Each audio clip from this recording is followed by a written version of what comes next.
Ready. The global position of Singapore has improved further as it has ranked 6th in the annual ranking of the countries that are considered least corrupt in 2017. Moving up a notch from 7th position in 2016, the Corruption Perception Index 2017, prepared by the famed Transparency International, has given a score of 84 to Singapore.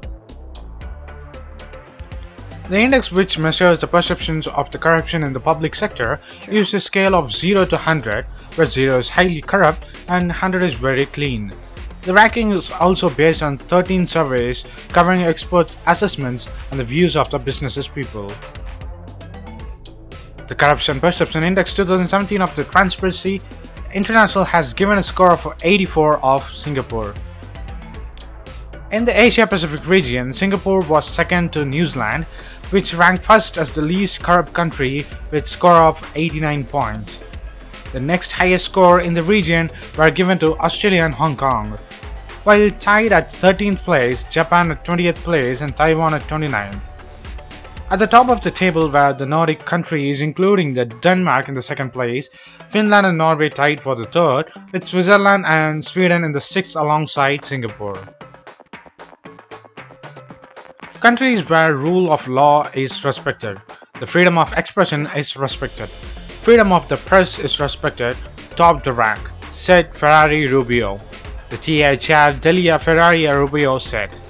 However, the countries that have slipped in the worldwide ranking, including the Syria, whose civil war will enter into the 8th year in the March, and Yemen, where fighting has raged for more than 3 years. Somalia was the worst performer, ranking among the 180 nations listed, below South Sudan, Syria, Afghanistan and Yemen. However, the news is not good for India, as its position has slipped globally to 81 among a group of 180 countries. The main concern was for India, whose position has slipped to 81, though the country has taken various steps to eradicate corruptions, including the demonetization and introduction of the GST, which clearly now shows that Modi just speaking, not doing anything for his country as a Prime Minister. Moreover, the Corruption Perception Index 2017 has also signaled out India as one of the worst offenders in the Asia-Pacific region. In 2016, India was in 79th place among 170 countries. India's ranking in the index has plummeted in 2013 and 14 in the wake of 2G spectrum and the coal scams. The ranking has improved since then, but seems to be showing sign of weakening once again with the Prime Minister Narendra Modi in India. The Transparency International said the result from 2017 index shows that the corruption in many countries is still strong. In some countries across the Asia-Pacific region, journalists, activists, opposition leaders and even the staff of the law enforcement or the watchdog agencies are threatened, and in the worst case even murdered, said the report. Philippines, India and Maldives are among the worst regional offenders in this respect. These countries score high for the corruption and have fewer press freedoms and a higher number of journalist deaths, it added. So it clearly shows that India has slipped more and more because of the corruption, which is becoming more and more in India because of Narendra Modi, the Prime Minister of India, doing not much anything, just talking to overcome the people's questions without having any press freedom or question for anything related to RTI. So what do you think of it?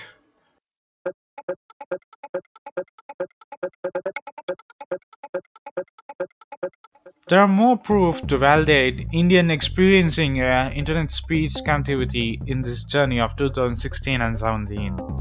According to the Internet Analysis Services Ookla Speedtest Global Index 2017, India is at top among all the countries to have the most improved its broadband services in the last year. India is ahead of China and the US in their ranking. India is in the 5th place, behind the Reunion Island, Ghana and Peru, having improved the broadband speeds by 76.9% to a national average of 18.82 Mbps. However, India had the top spot among the largest countries in the world to have shown improvement. higher even than China and the US in the second and the third place. But however, India is not the fastest growing internet speeds among all other countries compared to the overall, only just improved its speed in the last year or in the fiscal year of 2017. In addition, the report also shows us in the second place as far as improving India's mobile data speeds is concerned, with a rise of 42.4% to 8.8 Mbps. On average, the entire world's broadband speeds improved by 31.6% in 2017 to 40.11 Mbps, while the mobile speeds rose 30.1% to a global mean of 20.28 Mbps. Mobile and the broadband internet speeds in India have certainly evolved in the last couple of years, said Dougal Suttle, the co-founder and the general manager of Ookla. India still has a long way to go to catch up with the countries that have top speeds around the world. However, we at the Ookla are highly optimistic about the capacity for the growth that is available in the Indian market. And when we look at the trade deficit with India and China, in 2017-16, India's trade deficit with China stood at USD $36.73 billion during the first 7 months of the current fiscal year, April-October, compared to the USD $51.11 billion on the fiscal year of 2016-17. The Parliament, which informed yesterday, the bilateral trade between India and China stood at USD $50.1 billion during the April-October period, as against the USD $71.45 billion in the entire 2016-17. According to the provisional data for April-October placed in the Lok Sabha by the Minister of State and Commerce Industry, C.R. Chowdhury, increasing the trade deficit with China can be attributed primarily to the fact that Chinese exports to India rely strongly on the manufacturing items to meet the demand of the fastest expanding sectors like telecom and power, while India's exports to China are characterized by the primary and the intermediate products, said Chowdhury. According to the official data, Chinese FDI in India, though growing, has been insignificant compared to its total investment overseas. China presently ranks 17th in terms of foreign direct investment inflows into India. The cumulative inflows from China since April 2000 to September 2017 stood at USD $1.73 billion. So what do you think of India's growing internet speeds in the fiscal and the last year of 2016 and 17? Will it improve in the coming years? And what do you think of India and China's trade deficit? Will it grow more and more as the FTA grows into India, or it will be going down by down when India is blocking some of Chinese trade into India?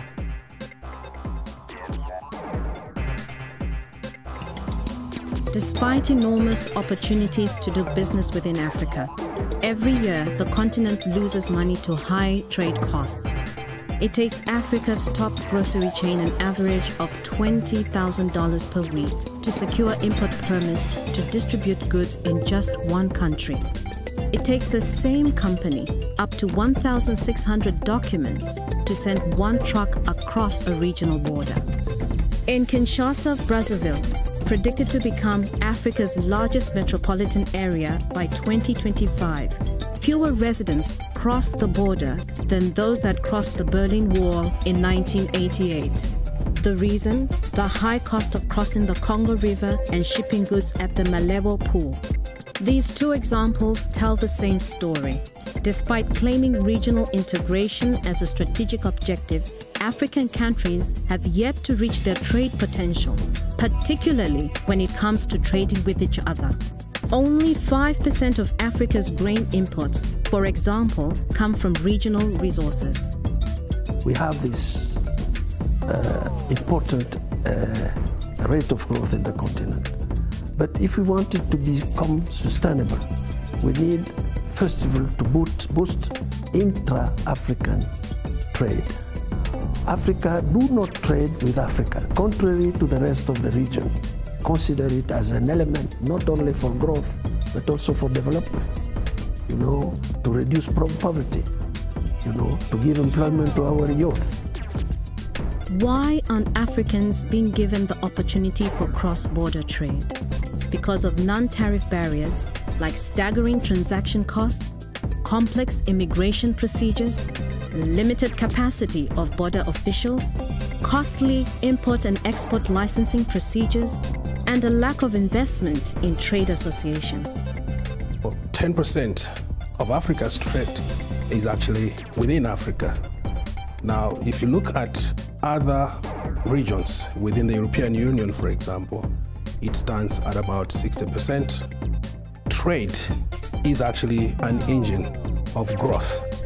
And if indeed Africa is to sustain the current growth momentum, which currently stands at more than 5%, we'll also need to ensure that we increase the volume of trade, within the continent. High transportation costs and logistics also limit access to efficient transport services, especially in rural areas. Unclear policies also hamper traders. For instance, seeds released for sale in Kenya may sit stale at the border in Ethiopia because they don't satisfy local requirements.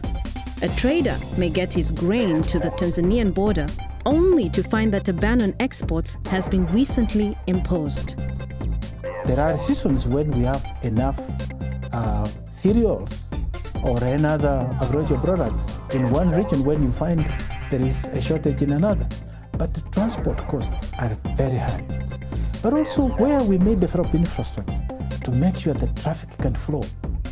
For example, you go to borders, you delay in some of the borders, in some cases delaying for 3 days, 4 days to cross a border. And mind you, each day, transport is stuck at the border, waiting to cross. You add 1% of the value of the product. That is a cost that Africa cannot afford. But what if African leaders committed to lowering barriers to the movement of goods, services, people, and even investments across borders? What if they implemented current policies and existing legislation that reduce the constraints faced by ordinary traders? Africa at the moment is paying up to 40% extra on transport itself of the goods at the consumer end. When you look at these costs in the rest of the world, it is an average of 10%. So Africa remains ratcheted and competitive, not for insurmountable reasons, but things that we can remove without any additional investment. The studies tell us that if we remove these barriers to trade, if we have these trade facilitation measures, we can have an additional up to $34 billion of additional trade annually. It would mean that traders, like these women in DRC, could easily sell their goods across the border in Brazzaville without fear of harassment or bribery. This would help to bring Africa's booming informal trade into the formal economy. It's already happening in Senegal and Mali. Pour faciliter les échanges entre le Mali et les pays de la sous-région, d'abord il y a l'intégration, comme je le disais tantôt, qui consiste à éliminer, voire à supprimer intégralement les barrières tarifaires. Aujourd'hui, le Mali a mis en œuvre une politique de désenclavement intérieur et extérieur qui fait que nous sommes reliés à la plupart des ports des pays voisins par des voies carrossables toute l'année, autrement dit des voies bitumineuses. Et deuxième aspect, le Mali a entrepris également un appui au secteur privé pour le renforcement de la logistique. It would mean more doctors, lawyers, accountants, and other professionals could travel from country to country, offering consumers cheaper services and a wider variety of skills. It's already happening in Kenya. One of the things that has happened in East Africa, which has made really business easier for us, is that they've been able to harmonize they're able to recognize the qualifications from each partner state. So if I'm an accountant in Kenya, they allow me to practice accounting in Burundi. I don't need to go sit for new exams. They see that my qualification in Kenya is good enough for qualification in Burundi or in Uganda or in Tanzania. For business services such as ours in a law firm, the fact that now you can go to Rwanda without needing a work permit, and Burundi that's been signed and finished with and is being implemented, means services can move there more freer than it was before, which is of course a good and a great advantage for Kenya. It would mean more jobs for Africa's 400 million young people, increased global competitiveness, and less reliance on struggling Western economies. And it could mean an end to food shortages across a region where hunger affects nearly 240 million people. The maize this miller in Mozambique imports from South Africa helps keep costs low for consumers in Maputo. We get local maize and we also import maize from South Africa whenever the supplies from the local market are not enough for our milling needs. The imported maize comes through the rail or through bulking trucks. For both these, it needs custom clearance. To make these changes, it will take strong partnerships between countries and regional institutions. It will take a focus away from simply building roads to advancing the reforms that make it easier to travel them. But most of all, it will take a push from African leaders to take action on existing commitments, free up trade, reduce costs, and let Africa trade with Africa.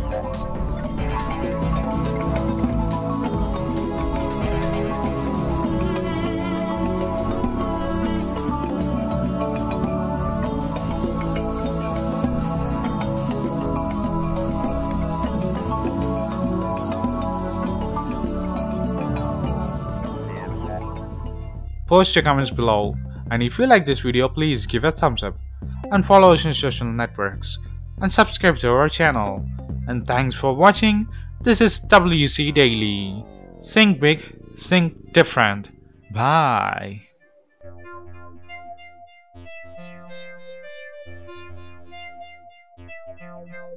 Yeah.